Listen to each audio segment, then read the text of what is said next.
In 1971, the Target label released as a single Johnny McAvoy singing Paddy's Green Shamrock Shore, a traditional ballad whose melody is remarkably similar to that which accompanied that other traditional ballad, The Roving Galway Boy, which was recorded in New York in the early 1930s by John McGettigan and his Irish Orchestra.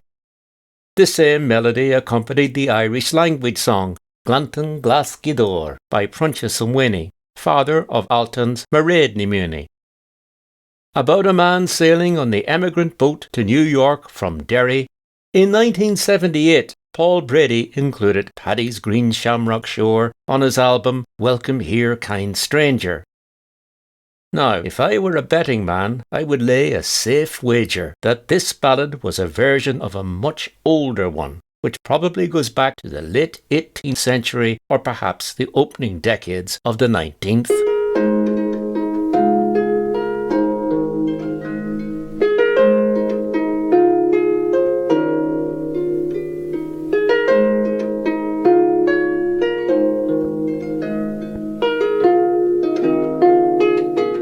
On the 25th of September, 1897, the editor of the Coleraine Chronicle, John Shannon, published the words of a very similar ballad called The Shamrock Shore. All 5 verses of this old song, said Shannon, were sent to his newspaper by businessman and antiquarian John Anderson. Anderson was born in 1815 in Artaclave near Coleraine in County Derry, but had been living for many years in Hillbrook in Hollywood in County Down, about 6 miles from Belfast. Speaking of the Shamrock Shore, Anderson said that when he was growing up in Artaclave, he remembered Philip McCallion, his father's ploughman, who came from Inishowen in County Donegal, singing this song as far back as 1827. The difference between Paddy's Green Shamrock Shore and Philip McCallion's Shamrock Shore is that the latter tells the story of a man taking the emigrant boat from Derry to St John's in Newfoundland. It's worth noting that by the early 1800s, emigration by Irish families to St John's and the surrounding Avalon Peninsula had grown significantly.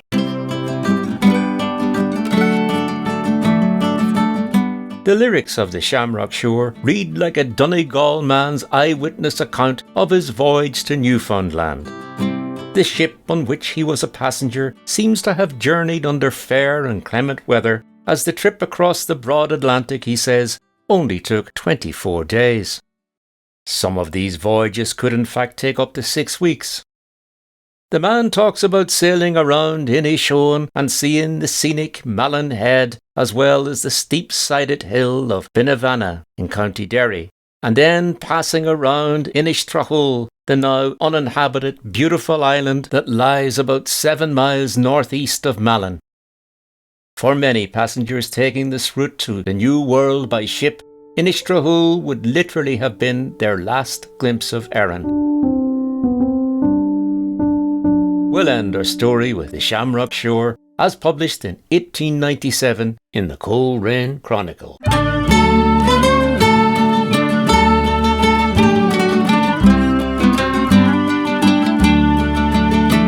From Derry Quay we set sail all on the 8th of May, and favoured with a pleasant gale arrived at Moville Bay.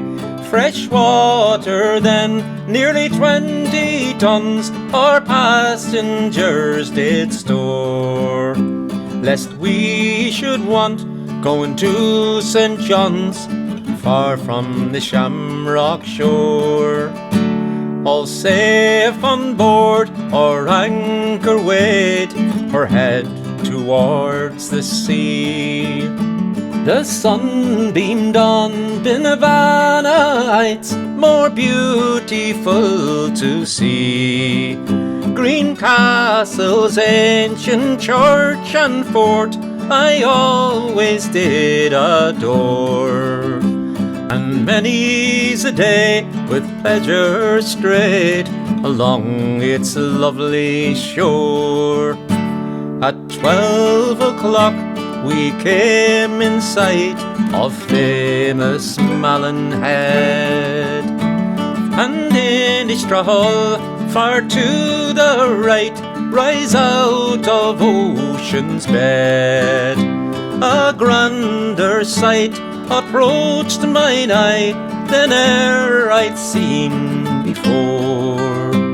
The sun going down twixt sea and the sky, far from the Shamrock shore.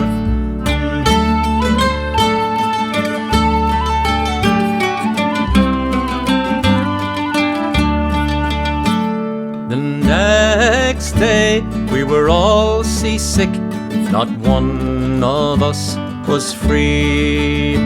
Quite helpless on my berth I lay, no one to pity me.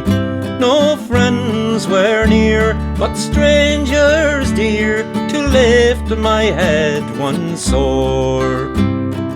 None of my own to hear me moan, far from the Shamrock shore.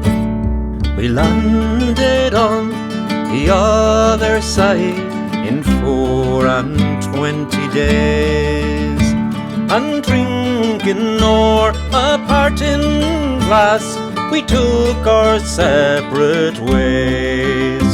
We shook each comrade by the hand, perhaps to meet no more, and thought of all our absent friends and the lovely Shamrock shore.